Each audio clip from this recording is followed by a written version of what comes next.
All right, so Ray the CPA here. Let's talk about documentation. So I have other videos on my channel that tell you about documentation. Quick and dirty on documentation. You want something that stands alone, meaning you can present this to somebody that has a reasonable knowledge of your business or business in general, and they shouldn't have to ask you questions. So you say, here's my documentation for my meals. That person should be able to have the 5 W's: who, what, why, where, and when. How does this relate back to your business? What's the valid business purpose for this expenditure? Or what is the validity for this document? For example, if you tell me, Ray, I've been in business, in 2019 I had my own business.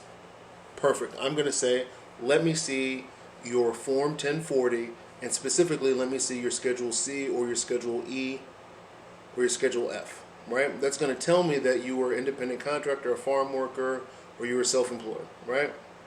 Or maybe. You get my drift. Those things are going to tell me that you filed with the IRS and you have all of the appropriate documentation. It's just like when you go down to the DMV or the DOL or the BMV, depending on where you are, with the Secretary of State. I'm nationwide, so I know about some of these things. Depending on where you're going to get your driver's license, you show a birth certificate, you show a social. You have to show several forms of ID, and that's why you can show your driver's license to anybody, because they know that in order to have a driver's license, you had to have a rigorous process. Same thing with a tax return. If you can show me a tax return, a Schedule C, for example, if you're an independent contractor or a gig worker and we're going for PPP for you, you can show me your IRS Form 1040, and I'll look at the Schedule C. I don't even need you to I don't need you to say anything else. I now can do the calculation.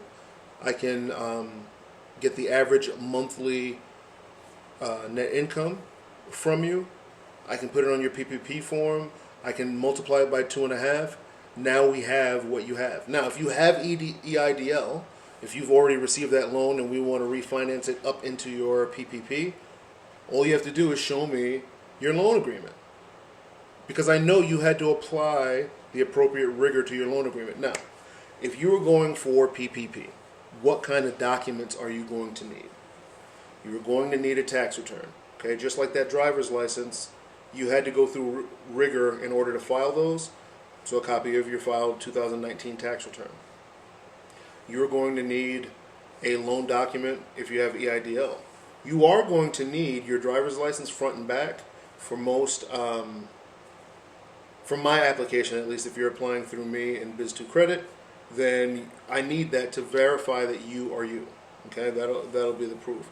If you have, that's if you're an independent contractor. Okay, we'll put that over here. Then we'll grab back. If you are an employer, okay, you're going to have a different type of tax return. But for you to prove your payroll costs, what we'll need is your 941 and your 940, which is your quarterly report to the IRS. Hey, these are the wages I paid. Here are the employees I paid, and one is quarterly and one is annual. 940 and 941.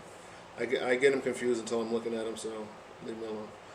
But you're going to need that, okay? So if you're an employer, you need something that's going to prove your wage expense. Now, what people don't really talk about is, well, what kind of documentation do I need for the other covered costs?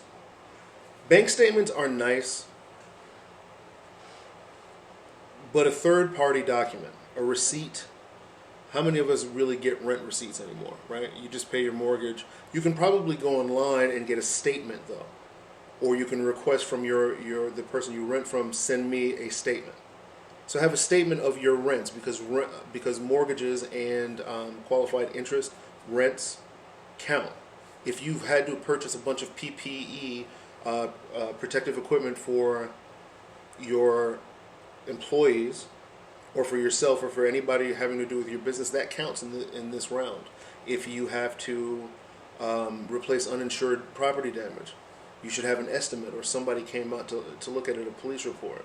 If you had to change the way your supplier routes were, as a result of C-19, our current environment, you should again have a third-party document, a receipt, not necessarily invoice, because you want to have proof that you incurred the cost and that you've paid the cost, right? So you want both, an invoice and your bank statement. Perfect. Now, is that overkill?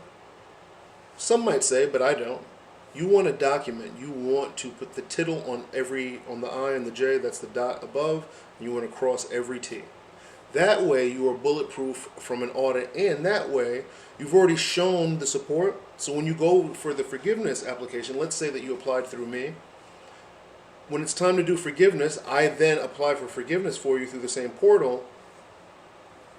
All your documents are ready to go, right? We don't have any problems. So you always want to keep that sort of documentation. So for PPP, it's important to prove that you're real. It's important to prove that your wages that you paid are real. And it's important to be able to prove and document any other expenses.